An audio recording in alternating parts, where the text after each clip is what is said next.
नमस्कार दोस्तों, आज हम बात करेंगे पीएम किसान सम्मान निधि योजना का नया आवेदन आप किस प्रकार ऑनलाइन घर बैठे कर सकते हैं। इसके बारे में कंप्लीट जानकारी आज इस वीडियो में मिलेगी, तो वीडियो के लास्ट तक जरूर बने रहें। दोस्तों, पीएम किसान सम्मान निधि योजना में नया आवेदन करने के लिए आपको सबसे पहले pmkisan.gov.in की वेबसाइट पे आ जाना है। यहाँ आने के बाद में आपको कुछ इस प्रकार का इंटरफेस दिखाई देगा। यहाँ पर न्यू फार्मर रजिस्ट्रेशन का एक ऑप्शन दिखाई दे रहा है, इस पे आपको सिंपल सा क्लिक कर लेना है। तो यहाँ पे जैसे ही आप न्यू फार्मर रजिस्ट्रेशन पे क्लिक करेंगे तो आपके सामने कुछ इस प्रकार का पेज ओपन होगा। यहाँ पर आप यदि ग्रामीण क्षेत्र से हैं तो रूरल फार्मर रजिस्ट्रेशन, यदि शहरी क्षेत्र से हैं तो अर्बन फार्मर रजिस्ट्रेशन पे क्लिक करना होगा। उसके बाद में अपना आधार नंबर डालना है और मोबाइल नंबर जो भी आपका है वो डालना है। आपको अपना जो भी स्टेट है वो सिलेक्ट कर लेना है। जो कैप्चा लिखा हुआ है वो सामने लिख लेना है। ग्रेट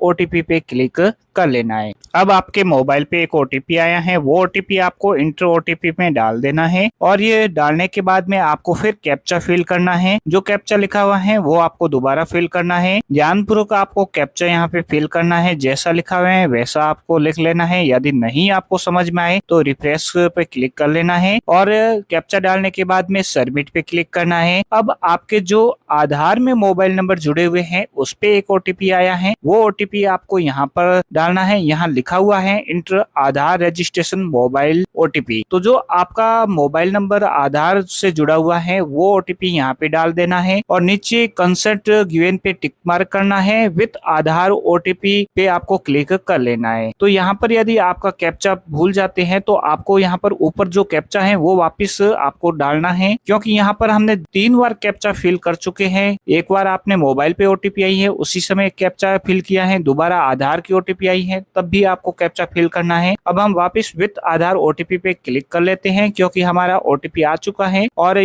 जैसे ही आपका ये ओटीपी वेरीफाइड हो जाएगा तो आपके सामने रजिस्ट्रेशन का एक पेज ओपन हो जाएगा। तो यहाँ पर आपको सबसे ऊपर स्टेट है, उसके बाद में आपका जो भी डिस्ट्रिक्ट है वो डिस्ट्रिक्ट यहाँ पे सिलेक्ट कर लेना है। सब डिस्ट्रिक्ट जो भी आपका सब डिस्ट्रिक्ट है वो आपको यहाँ पे सिलेक्ट कर लेना है, यानी सब डिस्ट्रिक्ट का यानी आपकी जो भी तहसील है वो आपको यहाँ पे सिलेक्ट कर लेना है। उसके बाद में यहाँ पर आपका जो भी ब्लॉक है, जो भी तहसील है वो भी यहाँ पर दोबारा आपको सिलेक्ट कर लेना है। उसके बाद में आपका जो भी विलेज है वो आपको यहाँ पे सिलेक्ट कर लेना है। तो यहाँ पर आपको ध्यान रखना है कि आपको अपनी ग्राम पंचायत सिलेक्ट नहीं करना है, जबकि आपको यहाँ पर रेवेन्यू विलेज है जो भी आपका वो सिलेक्ट करना है। विलेज सिलेक्ट जैसे आप करेंगे उसके बाद में फार्मर का नेम आ चुका है, जेंडर ऑटोमेटिक आधार बेस्ड जानकारी आ चुकी है। अब आपको यहाँ पर कैटेगरी में जो भी आपकी कैटेगरी है, एससी है, एसटी है, जनरल है, तो वो सिलेक्ट कर लेना है। फार्मर टाइम यदि आप छोटे किसान है 1 से 2 हेक्टर के तो 1 से 2 हेक्टर आपको ले लेना है, वरना आपको अदर पे क्लिक करना है। यदि 1 से 2 हेक्टर से ज्यादा आपकी जमीन है तो आपको अदर पे क्लिक कर लेना है। ये आप आसानी से अपनी जमीन की नकल से पता कर सकते हैं। उसके बाद में यहाँ पर आपको कुछ नहीं करना है। नीचे आएंगे तो यहाँ पर आपको राशन कार्ड नंबर हो तो डाल सकते हैं। यहाँ पर पीएम मानधन योजना से जुड़े हुए हैं तो यस वरना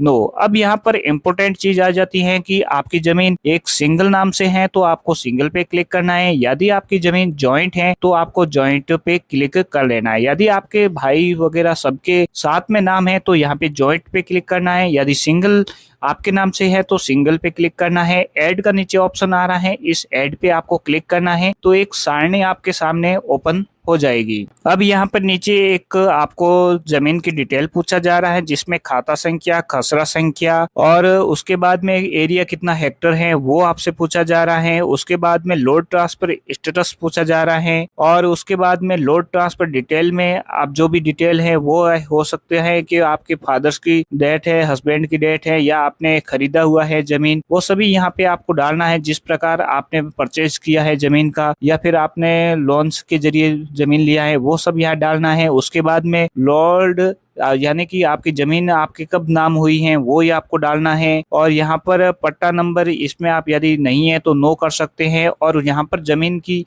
आपको एक नकल भी वो यहाँ पर नीचे लगानी होगी। और सबमिट पे जैसे आप क्लिक करेंगे तो यहाँ पर इस प्रकार आएगा, your registration Aadhaar number is under process, यानी कि आपका जो आवेदन किया था वो प्रोसेस में चला गया है।